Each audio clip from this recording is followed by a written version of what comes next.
The law enforcement officer must stay alert to stay alive.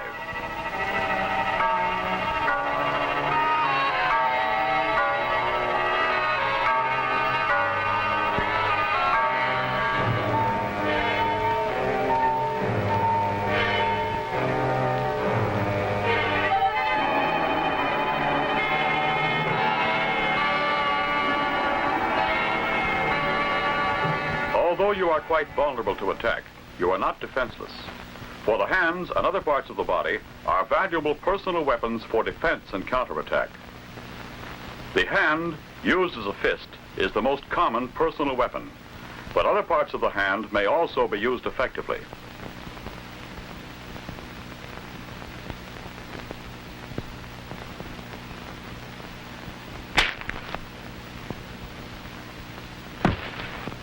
At times, the elbow may be a better and more powerful weapon. The foot and knee can have damaging effect.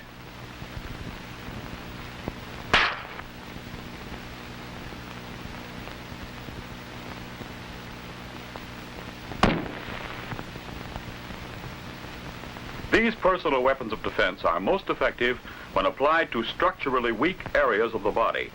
Blows or pressure directed against any of these vulnerable areas will cause severe pain, loss of consciousness, or even more serious results. In the region of the head and face are found several vulnerable points. A number of effective blows can be delivered here at the temple,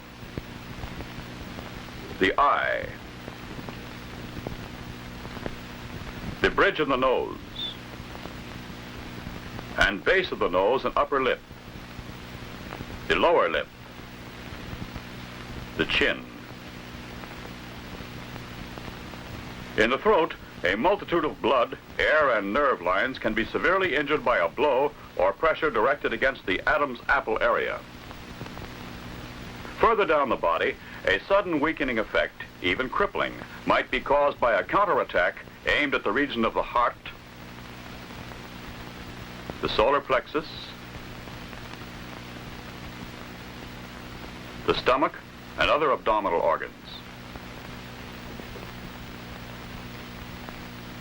The groin,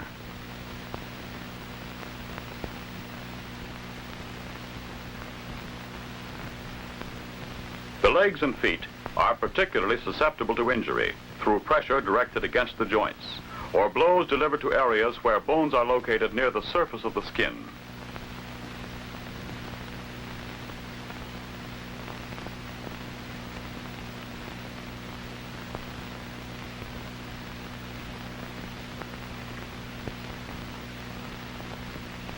The backs of these limbs also provide areas where damage can be inflicted.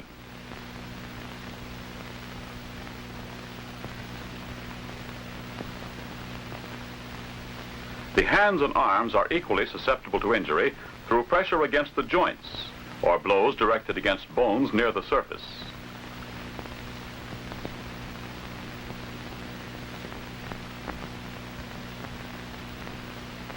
Additional vulnerable areas located on the back of the body are the spinal column, which houses the spinal cord, the tailbone,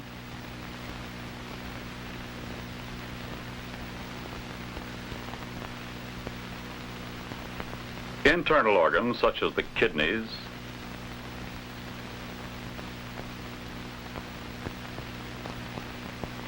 the liver,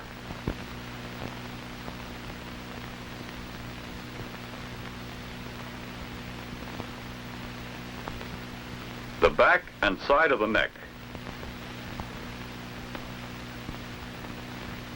the mastoid, and the ear. It is difficult to find a single area where the proper type of counterattack, skillfully executed, will not handicap or severely injure the criminal who attacks you. Here in the FBI gymnasium, officers studying defensive tactics learn that a basic principle is balance. Only from a well-balanced position can you realize your maximum speed, power, and accuracy in physical movement. In achieving this type of balance, proper leg and foot position is of primary importance. One position of the feet offers better balance than another. But only by constantly shifting the feet and body with the direction of the attack can a well-balanced position be maintained. With proper balance, the principle of leverage can be employed. Leverage is a great equalizer. By skillful use of this factor, it is possible for you to overcome a stronger opponent. The hip throw illustrates how the muscles of the trunk and good general body mechanics can be used to put into practice the principle of leverage. Maximum strength should be directed against a point of minimum strength. The finger lock, more effective than a strenuous counter-assault. Despite physical appearances, always assume that your adversary possesses greater strength. Then use your strength to direct his movements. By pulling when he pushes, pushing when he pulls, it is possible to use the adversary's strength and momentum to your own advantage.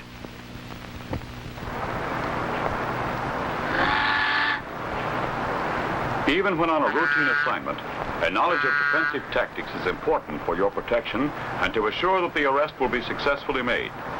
In any situation, you should always be aware of the possibility of danger from an unexpected source. O'Bain? Huh? Are you Frank O'Bain? What about it? You got a minute? I'd like to talk with you. I ain't renting out to no charter parties today. Well, that's not it. I'm Special Agent Putnam of the FBI. Oh? Well, come on aboard.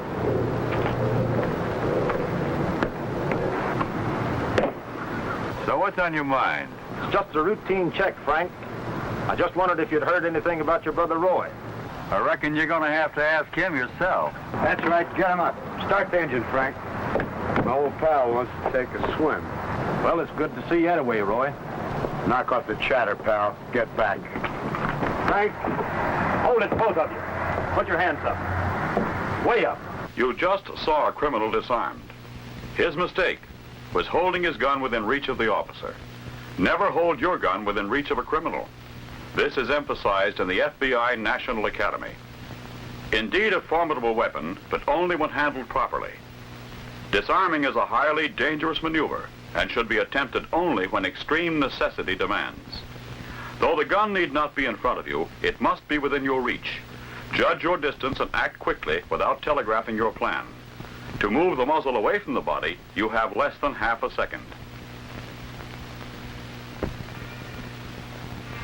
In a large eastern city, two officers were about to make a routine inquiry in an effort to pick up information concerning a fugitive.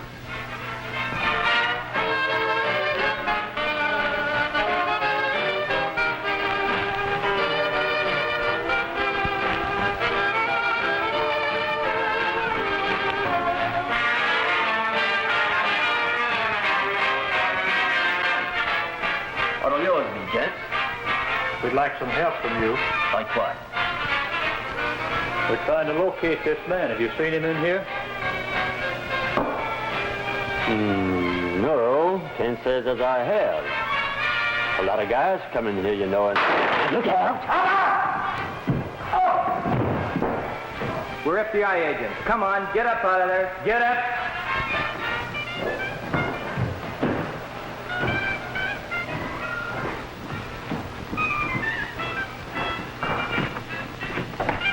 I ain't going no further. Looks like he means business, coppers.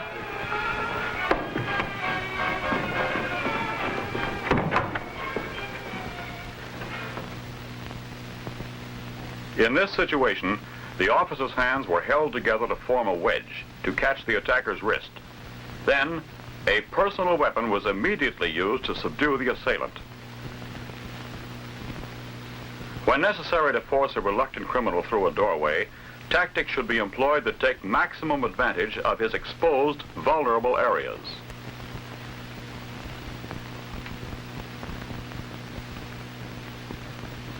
As for a knife wielder, fighting him from a half-sitting, half-supine position can at times be effective.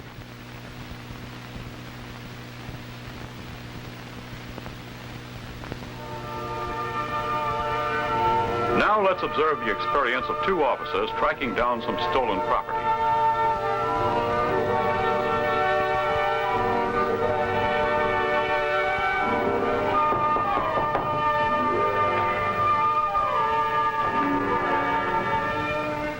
Mrs. Jones? No, I ain't Mrs. Yost. I'm the housekeeper. What do you want? I'd like to see Mr. Yost. Well, he ain't here. Do you know where I can find him? Well, you might find him down at the barn. Thank you.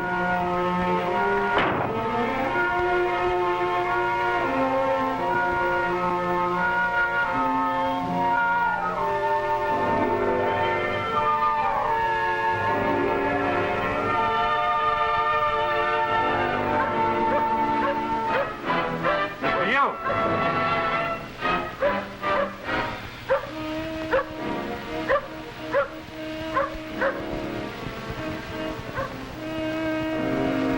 Mr. Yost?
Ed, we're FBI agents, Yost. Have a warrant for your arrest and a search warrant for these premises.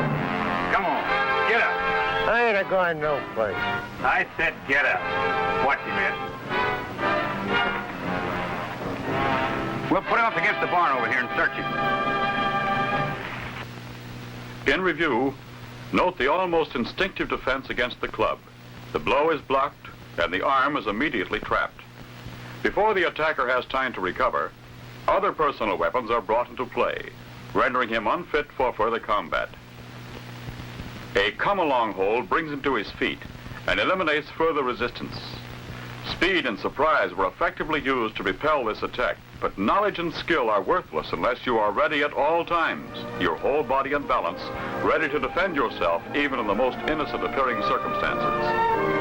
The FBI and other law enforcement agencies never condone the use of brutality or unnecessary and unreasonable force. But a knowledge of defensive tactics is essential for your protection and to discharge your responsibilities under the law. Training is necessary. Practice is important. Experience is not always the best teacher. In self-defense, you may get no second chance.